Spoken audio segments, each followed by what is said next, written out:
اعوذ باللہ من الشیطان الرجیم، بسم اللہ الرحمن الرحیم۔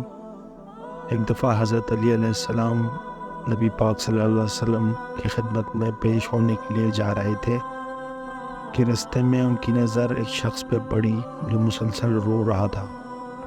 حضرت علی علیہ السلام نے اس بندے سے رونے کا سبب پوچھا تو اس نے بتایا کہ اس سے بہت بڑا گناہ ہو گیا ہے، مجھے اللہ تعالیٰ کے عذاب سے ڈر لگتا ہے، مجھے سمجھ نہیں آ رہی میں کیا کروں۔ اور پھر وہ شخص کہنے لگا، آپ حضور پاک صلی اللہ علیہ وآلہ وسلم کی خدمت میں میری معافی کی سفارش فرما دیں۔ حضرت علی علیہ السلام نے اس شخص کو ساتھ لیا اور لے کر نبی پاک صلی اللہ علیہ وآلہ وسلم کی بارگاہ میں حاضر ہو گئے۔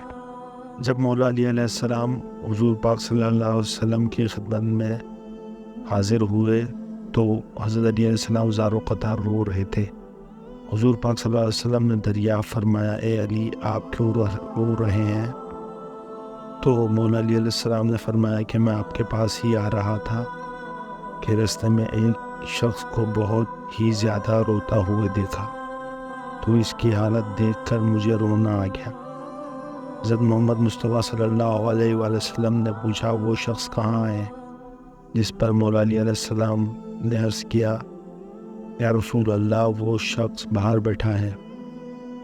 حضور پاک صلی اللہ علیہ وآلہ وسلم نے اس شخص کو اندر آنے کی اجازت دی تو وہ بندہ آپ صلی اللہ علیہ وسلم کے سامنے پیش ہو کر اتنا رویا کہ رسول خدا صلی اللہ علیہ وآلہ وسلم نے اس بندے سے پوچھا، اے نوجوان کیا ہوا ہے، تم اتنا کیوں رو رہے ہو؟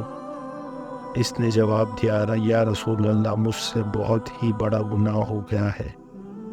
محمد مصطفیٰ صلی اللہ علیہ وسلم نے فرمایا، مجھے یہ بتاؤ کہ تیرا گناہ بڑا ہے کہ اللہ کی رحمت بڑی ہے؟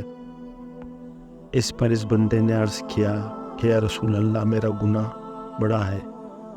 پھر آپ صلی اللہ علیہ وسلم نے فرمایا کہ تیرا گناہ بڑا ہے کہ خدا کی قدرت بڑی ہے؟ اس نے عرض کیا، یا رسول اللہ میرا گناہ بڑا ہے۔ حضرت محمد مصطفیٰ نے فرمایا کہ کیا تو نے شرک کا ارتکاب کیا ہے؟ بندے نے عرض کیا، یا رسول اللہ میں نے شرک کا ارتکاب نہیں کیا۔ حضور پاک صلی اللہ علیہ وسلم نے فرمایا، کیا تو نے کسی بندے کو قتل کیا ہے؟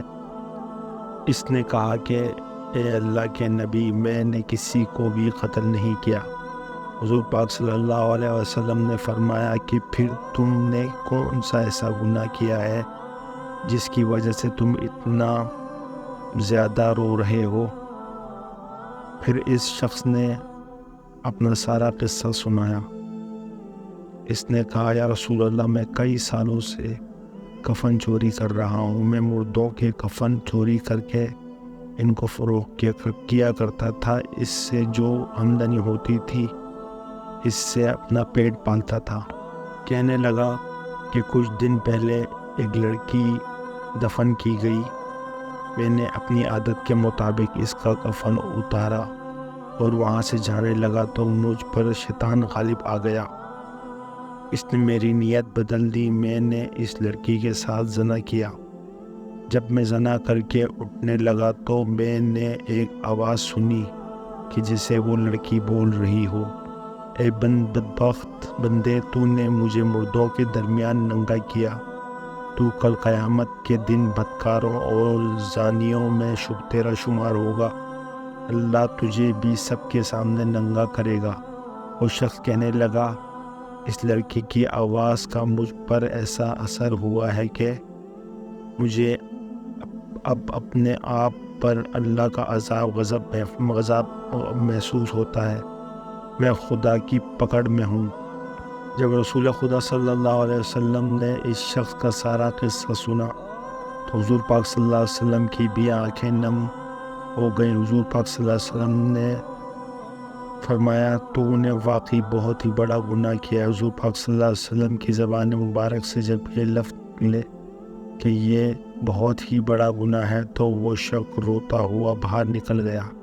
اس نے سوچا کہ رسول خدا صلی اللہ علیہ وسلم اس وقت بھی بہت ہی ناراض ہے، ایسا نہ ہو کہ آپ صلی اللہ علیہ وسلم کے زبان مبارک سے کوئی ایسی بات نہ نکل جائے جو میری بربادی کا مزید سبب بن جائے۔ وہاں سے نکل کر وہ شخص جنگل اور پہاڑوں کی طرف چلا گیا۔ وہ شخص کئی روز اللہ کی عبادت میں مشغول رہا اور اللہ تعالیٰ سے رو رو کر اپنے گناہوں کی معافی مانگتا رہا۔ اس کو ہر وقت وہ آواز سنائی دیتی تھی، وہ ہر وقت اللہ تعالیٰ سے دعا مانگتا رہتا۔ جب وہ شخص کئی روز معافی مانگتا رہا تو خدا نے اس بندے کی توبہ قبول فرمائی۔ اللہ تعالیٰ کے حکم سے حضرت جبرائیل حضور پاک صلی اللہ علیہ وسلم کے پاس تشریف لائے اور سلام پیش کیا۔ حضرت جبرائیل نے فرمایا، اے اللہ کے رسول صلی اللہ علیہ وسلم، اللہ تعالیٰ نے فرمایا ہے کہ مخلوق کو پیدا کرنے والا، رزق دینے والا اور اپنی مخلوق کو معاف کرنے والا بھی میں ہی ہوں۔